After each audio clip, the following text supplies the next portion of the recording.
Bonjour mes poterettes. Aujourd'hui on se retrouve dans une nouvelle vidéo sur la baguette magique. Qui d'entre nous n'a jamais rêvé, ne serait-ce qu'une seule fois, de posséder une baguette magique?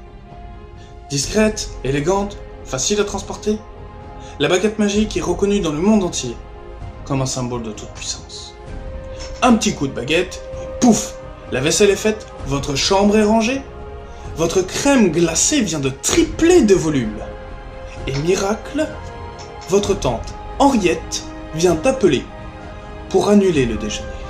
Mais hélas, tout n'est pas aussi simple. Et Harry est là pour nous le prouver. En effet, il faut déjà se débrouiller en sortilège et en métamorphose pour espérer manipuler une baguette. Mais déjà, qu'est-ce qu'une baguette magique? Comment elle est construite? D'où vient-elle? Est-ce que c'est le monde d'Harry Potter qui l'a créée? Nous allons voir ça tout de suite, après le générique.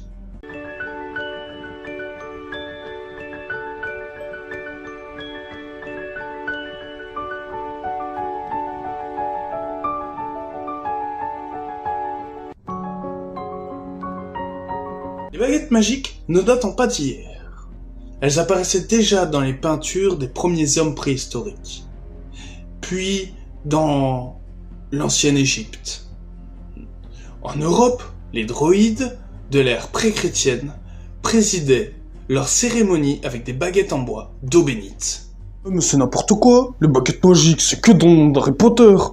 Eh bien, figure-toi mon jeune ami, que d'après quelques croyances, notamment dans l'Ancien Testament, Moïse se sert d'une baguette magique sous la forme de crosse de berger pour séparer l'eau de la mer Rouge en deux et faire jaillir de l'eau d'un rocher. Mais alors pourquoi est-ce la baguette qui est devenue le symbole de la magie?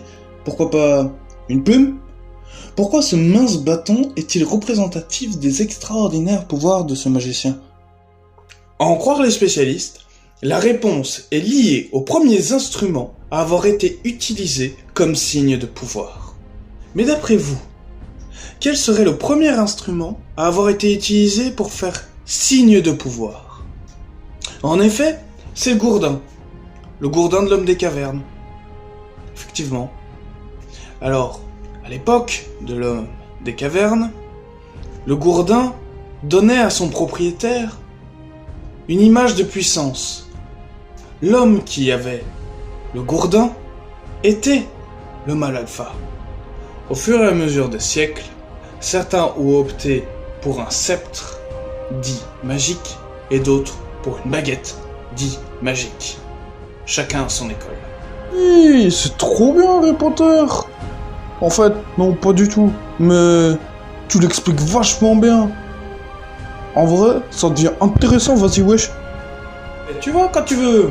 Je suis heureux d'avoir fait ta connaissance et d'avoir pu te transmettre mon savoir. J'espère te revoir dans une prochaine vidéo, mon ami. Vas-y, y a pas de souci. La prochaine fois, moi je serai là à tous tes cours, wesh. Enfin, sauf si je les fais péter. Merci d'avoir suivi cette vidéo jusqu'au bout. J'espère que cette vidéo vous aura plu et vous aura appris au moins une chose sur le monde d'Harry Potter et ses alentours. Je reste à votre entière disposition dans la barre des commentaires. N'hésitez pas à me faire part de votre ressenti ci-dessous. À la prochaine!